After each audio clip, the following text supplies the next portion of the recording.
Mesdames, Messieurs, la communauté versatile, bien le bonjour. Nous sommes le 20 mars 2025. On se retrouve pour cette quotidienne. Il est actuellement 18 heures lorsque j'enregistre cette vidéo et vous vous attendiez tous à ce que Jérôme Powell sauve les meubles, sauve les marchés. Eh bien, ce n'est pas vraiment ce qui s'est passé dans la soirée d'hier, puisque effectivement, on a eu les taux qui ont resté inchangés, mais ça, on l'avait anticipé.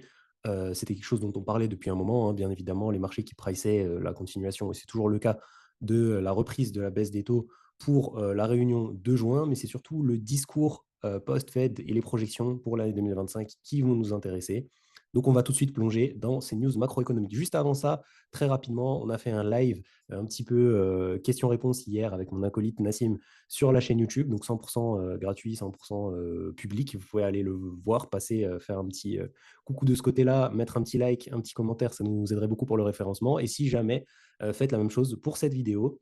Cliquez sur le bouton s'abonner, c'est gratuit pour vous, ça nous aide énormément. Et n'hésitez pas à venir faire un petit tour du côté de la plateforme, et bien de la plateforme Versatile, puisque c'est 100% gratuit. Tous les liens sont dans la description. Voilà, on commence tout de suite. La Fed maintient ses taux inchangés à 4,25, 4,5%. Rien de neuf sous le soleil, on en parlait depuis un moment. Mais effectivement, c'est en ce qui concerne, donc jusque-là, pas de news affolantes pour les marchés, mais en ce qui concerne effectivement les projections pour l'année 2025, par contre, par rapport à celles de décembre, voici ce qu'elles sont. Croissance plus faible, inflation corps PCE attendue plus élevée à la fin de l'année, chômage un peu plus élevé, mais toujours deux baisses de taux cette année. Donc voilà, un peu plus, la situation finalement est un peu plus dégradée que prévu. Donc voilà, a priori, sur ces chiffres-là, on a eu effectivement la consolidation du rebond technique dont on parlait aussi depuis un moment, puisqu'on était dans des zones de survente extrêmes sur la soirée d'hier. Mais on peut avoir effectivement, eh bien, maintenant un range jusqu'à la prochaine baisse de taux ou jusqu'aux prochaines projections, jusqu'aux prochains chiffres importants. On va voir tout à l'heure à quelle date ils seront, ces chiffres, voir un marché, une continuation baissière au niveau du marché, au niveau du Nasdaq et du SP 500. Et vous savez que les crypto-monnaies, bien qu'elles soient résilientes lors des baisses notamment, de la semaine dernière, ne montreront pas toutes seules. Saisonnalité, pas saisonnalité, analyse technique, pas analyse technique. Il y a une chose qui prévaut sur tout ça et même, d'ailleurs sur la macroéconomie là qu'on a actuellement qui est un petit peu dégradée en ce moment, même si effectivement on a beaucoup de données qui vont dans le bon sens, c'est la géopolitique. Voilà, donc on le sait, le 2 avril, on va avoir donc d'ici une dizaine de jours les tarifs du côté de Donald Trump et du côté de l'Amérique pour l'ensemble des tarifs qui seront publiés pour l'ensemble des pays sur lesquels il y aura des tarifs. Et ensuite, je pense que ça sera le point de départ d'une longue vague et d'une longue série de négociations de la part de tous les pays par rapport à ces tarifs avec Donald Trump. On sait que c'est un petit peu, enfin pour les gens qui ont, voilà, qui ont lu un petit peu son livre et qui se sont renseignés sur ses méthodologies de businessman lorsqu'il était dans le business, puisqu'on peut en penser ce qu'on veut, on n'est pas politisé sur Versatile, mais on peut penser ce qu'on veut voilà, de ce personnage. C'est un très grand businessman et c'était un petit peu sa stratégie, frapper fort dès le départ, attaquer au cou, étrangler son adversaire avant de relâcher petit à petit l'étreinte et de donner la sensation lors des négociations à son adversaire d'avoir lâché du terrain alors que c'est ce qu'il voulait, c'est la position qu'il voulait depuis le départ. Donc voilà, c'est potentiellement ce qu'il est en train de faire avec ses tarifs, quitte une fois de plus à mettre les marchés dans l'embarras et à voir l'inflation à court terme augmenter. Voilà, tout simplement, c'était pour ce laïus. Donc on peut avoir de l'incertitude là encore jusqu'à et du comment dire voilà de l'incertitude sur les marchés, donc de la poussée baissière jusqu'au 2 avril. Et ensuite, soit on aura une augmentation de la volatilité vraiment importante parce qu'il y aura des tarifs que le marché n'attendait vraiment pas à ce moment-là, soit ça sera le début du moment où les marchés vont commencer à y voir plus clair. Et je vous l'ai dit, hein, le problème des marchés récemment, c'était pas ces histoires de tarifs, c'était pas ces histoires de macroéconomie négative, c'était surtout, puisqu'en plus la macroéconomie n'est pas du tout négative, mais c'était surtout ces histoires d'incertitude, d'accord. Les marchés ne savent pas sur quel pied danser pour l'instant. À partir du 2 avril, ça sera a priori beaucoup plus clair. Voilà, on continue tout de suite. Donc, la Fed projette de l'incertitude au niveau eh bien, du PIB. Je vous en ai parlé dans la quotidienne, dans la dernière quotidienne, de l'incertitude au niveau du PIB, au niveau du taux de chômage et de l'emploi, et de l'inflation. Donc, incertitude, uncertainty. Je vous l'ai dit, c'est ce que déteste le marché. Et le nombre de fois qu'a utilisé Jérôme Powell hier ce terme-là, le terme d'incertitude, dans son discours, je ne sais pas si quelqu'un l'a calculé sur X, mais je serais intéressé de voir le nombre de fois qu'il a utilisé en 10 minutes où il a fait son speech. Donc la Fed indique qu'elle va ralentir, et ça c'était la news positive de la soirée, qu'elle va ralentir le rythme de la réduction de son bilan à partir d'avril. Donc à partir d'avril, réduction du QT, on passe je crois de 25 milliards par mois, si je ne dis pas de bêtises, ou c'est 25 milliards par jour, je ne me rappelle plus. En tout cas c'est de 25 milliards sur une échéance de temps à 5 milliards, donc diviser son QT par 5 sur son rythme qu'elle a actuellement. Donc ça c'est plutôt une bonne nouvelle pour les marchés. Et voilà, on a Trump qui avait laissé Jérôme Powell tranquille depuis quelques semaines. Ce matin, Trump qui revient mettre un coup de pression. Est-il conscient que ces tarifs vont impacter l'économie US? Qu'est-ce qu'il nous dit Donald Trump? Donc voilà, je vous le rappelle, un président des États-Unis, hein, l'homme le plus puissant de la planète ou un des hommes les plus puissants de la planète actuellement. Euh, la Fed devrait bien faire, enfin devrait beaucoup mieux faire de couper ses taux pour commencer, enfin de commencer la diminution, de reprendre la diminution de ses taux pour commencer la transition le plus smoothly possible, voilà, pour que ça se sente le moins possible pour l'économie américaine. Faites les choses, do the right thing, faites les choses justes, faites les bonnes choses, faites ce que vous devez faire. Donc ça, c'est un petit son de menace presque, hein. Et il dit bien le 2 avril sera le jour de la libération pour l'Amérique. Donc voilà, libération, je ne sais pas libération de quoi qu'il en soit, ça sera le jour où les tarifs seront publiés. Dans ces histoires d'incertitude, de chômage qui augmente, etc., le Pentagone a annoncé qu'il allait renvoyer, couper 60 000 jobs civils. Donc voilà, ce n'est pas énorme au niveau des États-Unis, bien évidemment, mais ça vous donne un petit peu la dynamique dans les différentes institutions américaines en ce moment, notamment sous pression du Doge de Elon Musk. Donc ça, c'est une petite news concernant les commentaires que j'ai reçus sur Nvidia, tout simplement, où je disais que oui, Nvidia était en solde actuellement. Ce type d'action-là, dont les fondamentaux n'ont pas changé, au contraire, et qui se font dérouiller en ce moment avec la baisse, eh bien, on était sur des soldes. J'ai reçu quelques commentaires voilà, qui disaient que ce n'était pas forcément le cas. Et vous voyez ici que General Motors, hein, qui est quand même voilà, un constructeur américain qui fait quand même un certain chiffre d'affaires tous les ans, a sélectionné Nvidia pour construire sa flotte de voitures autonomes, de self-driving car. Donc, vous voyez que Nvidia continue à build ses fondamentaux dans l'ombre. Voilà, les chiffres qui continuent de s'améliorer, les contrats qui continuent de tomber. Mais pour ce genre d'action, effectivement, on a une traction à la baisse. Après, bien évidemment, des performances exceptionnelles sur les dernières années. Il faut le garder à l'esprit. Quoi qu'il en soit, une raison de plus pour recharger du Nvidia à bon prix. Pas de conseil en investissement, une fois de plus. Comme vous le savez, sur la journée d'avant-hier, Donald Trump et Vladimir Poutine se sont entretenus en ce qui concerne la paix en Ukraine. Donc voilà, il y a un compte-rendu qui est sorti de cet appel. Je ne vais pas vous repasser l'ensemble du compte-rendu, mais globalement, voilà, on a la normalisation petit à petit des relations entre les États-Unis d'Amérique du Nord et la Russie, peut-être au détriment de l'Europe et peut-être même au détriment de l'Ukraine, qui va se voir partager ses ressources entre ces deux superpuissances. Quoi qu'il en soit, voilà, vous avez le compte-rendu si jamais vous voulez aller jeter un petit coup d'œil. Donc Vladimir Poutine impose à Donald Trump ses conditions pour une trêve, exigeant notamment l'arrêt du réarmement de l'Ukraine, bien évidemment. Après son appel avec Donald Trump, Vladimir Poutine accepte de cesser les frappes sur les infrastructures énergétiques ukrainiennes pour 30 jours. Donc voilà, on a 30 jours de cessez-le-feu sur ce type d'infrastructure pour négocier un petit peu le contrat de paix entre la Russie et l'Ukraine. Dans ce même giron, puisque en ce moment on entend beaucoup parler de voilà, ça va être la guerre, il va y avoir la guerre, il faut le réarmement, les États-Unis nous lâchent, on va faire la guerre à la Russie, etc. Du côté européen, eh bien, le président Trump considère actuellement l'option de lâcher son rôle, le rôle des États-Unis comme étant le suprême commandeur, enfin l'allié suprême commandeur de l'Europe au sein de l'OTAN. Voilà, donc ça rajoute de l'huile sur le feu de ce côté-là et ça va donner d'autres arguments à nos leaders en Europe pour augmenter les budgets de l'armement et pour potentiellement, et c'est la première fois que j'en parle sur cette chaîne, de venir piocher dans votre épargne ça peut prendre différentes formes, hein. Ça peut être de la pioche directement dans l'épargne. Je ne sais pas si ça prendra cette forme-là tout de suite, mais ça peut prendre la forme, a priori, de livrets d'épargne voilà, qui pourront être bloqués à plus ou moins longtemps et avec une potentialité de ne pas revoir votre argent à la fin. Donc faites attention à vous. Je pense qu'on fera un live dédié sur la plateforme Versatile sur ce sujet-là et je pense qu'on fera peut-être même une vidéo comment protéger votre épargne, les meilleures méthodes pour YouTube. Voilà. On a un post ici de Nicolas Chéron que j'ai trouvé top pour la communauté française, top 11 des meilleurs ETF pour investir en PEA. Sauvegardez ce post pour y revenir plus tard. Une sélection proposée par ETF Prince dans ma dernière newsletter.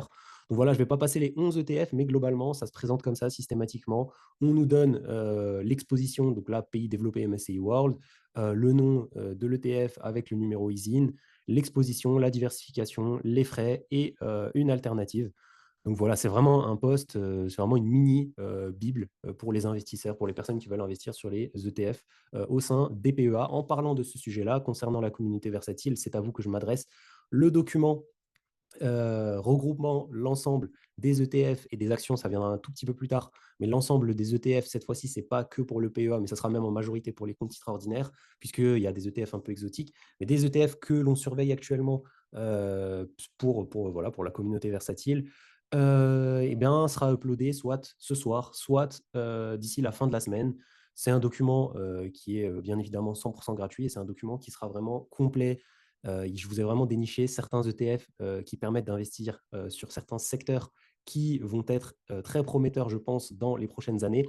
Donc, vous irez jeter un œil là-dessus, vous me direz ce que vous en pensez, et eh bien, il y aura toutes les informations dont vous avez besoin pour commencer à investir sur ces ETF de ce côté-là. Pas de souci, si vous nous regardez sur YouTube et que vous voulez avoir accès à ce document, n'hésitez pas à nous rejoindre sur la plateforme, c'est 100% gratuit une fois de plus. Par rapport à ce que je disais tout à l'heure, tous ces fonds voilà, de guerre et de narratif de guerre vis-à-vis de la Russie que l'on a en Europe, une petite news qui montre une fois de plus la schizophrénie de nos dirigeants. L'Union européenne importe plus d'1 milliard de gaz russe pour la première fois en 2 ans. Alors oui, ces 2 dernières années, on sait que pendant la guerre en Ukraine, le gaz que l'on recevait en Europe n'était plus du gaz estampillé russe, même si c'était du gaz russe en réalité. Voilà, il passait via un commerce vertical par l'Inde avant d'être acheminé en Europe, qui bien évidemment payait un premium puisqu'on l'achetait chez un revendeur. Mais cette fois-ci, là, on ne se cache même plus du côté de l'Europe. Voilà, c'est acheté directement en Russie pour plus d'1 milliard de dollars. Donc voilà, ça représente bien la schizophrénie actuellement que l'on a vis-à-vis de nos dirigeants en Europe. Je ne ferai pas plus de politique de ce côté-là. Rendez-vous dans le point hebdomadaire de dimanche si vous voulez en discuter. Du côté des crypto-monnaies, pardon, on est toujours, et j'en parle très peu puisque ça va suivre les indices, vous le savez, il n'y a qu'une seule chose qui compte pour l'instant, c'est les indices, c'est la macroéconomie, c'est la géopolitique. Voilà, le bull run crypto-monnaie ne reprendra pas tant qu'on n'a pas un alignement des astres du côté de la géopolitique et de la macroéconomie. C'est pour ça que j'en parle peu en ce moment, mais on a toujours cette oblique ici qui tient ce support. On a le retracement qui a été effectué depuis le top au niveau du 0,382 de Fibonacci et on a le prix du BTC qui est en train de compresser tout simplement petit à petit dans cette figure de compression. Ça peut durer encore un moment, donc je ne vais pas m'étaler. En ce qui concerne les chiffres importants qui vont sortir ce mois-ci, vous le savez, on a eu hier la bonne partie des chiffres importants de ce mois, qui étaient tout simplement eh bien, les taux directeurs, la décision de la Fed concernant les taux directeurs et le speech de Powell. Prochain chiffre vraiment important, ça sera le 28 mars, donc eh bien, la semaine prochaine, vendredi prochain, puisqu'on aura à 13h30 le corps PCE, donc l'inflation que regarde la Fed pour sa décision, ses prises de décision de taux. Donc je vous le rappelle, un mois de lag, donc ça sera l'inflation de février et on n'a pas de consensus pour l'instant, un forecast à 0,4%, là où précédemment elle était à 0,3%. On va faire un petit tour du côté de Trueflation, dont l'inflation en temps réel est actuellement à 1,71%. Donc voilà, inflation qui est très basse et qui va permettre à la Fed, lors des prochaines réunions, très probablement, de reprendre ses baisses de taux, puisqu'on aura l'inflation a priori qui sera sous contrôle. On passe tout de suite du côté de l'analyse technique et vous le voyez, le Nasdaq a ouvert, et d'ailleurs le SP500 également, à l'équilibre, voire en légère baisse. C'est toujours très dégradé, je vous l'ai dit. Tant qu'on est sous cette moyenne mobile 50 en hebdomadaire, ici, c'est tendance baissière qui va continuer. Si on regarde les indicateurs, bien évidemment que MACD, RSI, il y a encore de la place en weekly pour aller voir plus bas. Et si on regarde en journalier du côté du Nasdaq, on est toujours bien en territoire négatif du côté du MACD. Par contre, du côté du RSI, on est bien remonté et on pourrait faire un excès baissier dans les jours ou dans les semaines à venir, puisque demain, ça sera la clôture de la semaine et qu'on ne cote pas au niveau du week-end. Le prochain niveau, pour moi, il se situe sur cette zone de travail ici, du côté du Nasdaq. Si jamais il y a des points de recharge intéressants, des points pour remettre des bonnes cartouches, même si vous le savez, on a augmenté le DCA du côté de Versatile, ça sera entre les 18 500 et 18 000 points. même si effectivement on a régulièrement sur ces corrections-là des retours au niveau des moyennes mobiles 200 en hebdomadaire. Et je vous le rappelle, hein, on va faire un petit retour au niveau de la moyenne mobile 200 en hebdo. Ça nous ferait moins 20% de là où on est maintenant. Si on considère que la moyenne mobile continue à monter, moins 17%. Depuis le top, moins 27%. Donc voilà, ça fait quand même une bonne correction. Effectivement, moi, je vais commencer à vraiment recharger, vraiment scruter un retour dans cette box ici, dans cette reload zone ici, qui sera vraiment d'un intérêt assez élevé de mon côté. Du côté du SP500, c'est moins dégradé que le Nasdaq, puisque vous le voyez, on est pile poil sur la moyenne mobile 50 pour l'instant. La bougie n'est pas clôturée. Ça sera important de voir la clôture demain. Donc, si on clôture dessus, potentiellement qu'on peut avoir une reprise haussière dans les prochaines semaines. Ça peut être également un fake-out, hein, vous le savez, comme on l'a vu ici, et encore d'ailleurs ce que je vous avais tracé. Je vais le retirer parce qu'on ne peut pas trop lire par-dessus. Voilà, hein, lorsqu'on avait cassé la première fois ici et la deuxième fois, enfin la première fois la moyenne mobile 20 en hebdomadaire, puis la moyenne mobile 50 en hebdomadaire, avec une belle bougie d'impulsion haussière et 3 semaines d'affilée dans le vert, on était venu repasser sur les moyennes mobiles avant de repartir en tendance corrective importante. Donc, on peut avoir un fake-out de ce côté-là. Vous le savez, on a cassé vraiment beaucoup de niveaux importants du côté du SP500. C'est fébrile du côté de l'Amérique, c'est beaucoup plus fort du côté eh bien de l'Europe. Mais effectivement, là, même au niveau du RSI, hein, vous le voyez, on est sur cette zone ici, proche de la zone neutre, et on a encore pas mal de delta pour aller chercher les zones de survente en weekly en ce qui concerne le SP500, mais aussi en ce qui concerne le Nasdaq, tout simplement. On a un CAC 40 qui consolide toujours au-dessus des 8000 points. Hein. Donc, j'ai vu aujourd'hui que de mèche à mèche, on avait une surperformance du CAC 40 par rapport au SP500 et au Nasdaq de plus 20% sur cette année. Hein. Donc, ça, c'est assez historique. Je crois que ce n'était pas arrivé depuis la crise de la bulle Internet. Mais voilà, on va attendre juste un moteur, un événement qui va venir déclencher cette cassure des ATH, de l'ATH au niveau du CAC 40 pour très probablement faire une sortie de ce pattern-là d'accumulation, peut-être un petit pullback et ensuite partir à la hausse. On va se laisser ça au cas où ça se passe comme ça. On pourra dire qu'on l'avait vu avant tout le monde. Mais voilà, hein, là, CAC 40, de toute façon, vous connaissez la stratégie dans cette box d'accumulation, dans ce range ici. DCA classique. Ne vous cassez pas trop la tête, vous gagnerez du temps et vous gagnerez probablement plus d'argent que beaucoup de gens. Le DAX qui est toujours en plein délire et qui risque de rester en plein délire, hein, le DAX, même si, voilà, en weekly, honnêtement, sur les indicateurs, on est largement en zone de survente actuellement, donc on pourrait avoir des respirations au niveau du DAX, mais je pense que le DAX va continuer de surperformer pendant un moment et sa tendance haussière pendant un moment. Pourquoi? Tout simplement à cause des conditions et des décisions macroéconomiques en Allemagne. Voilà, 500 milliards qui vont être injectés dans l'économie allemande vis-à-vis de ces histoires de réarmement. Donc on a une dette en plus de ça par rapport au PIB qui est encore assez faible en Allemagne. Donc l'Allemagne qui a énormément de marge de manœuvre pour s'endetter par rapport aux autres pays. Donc, c'est une économie, mine de rien, qui reste relativement forte et ça va se retranscrire très probablement dans leur marché.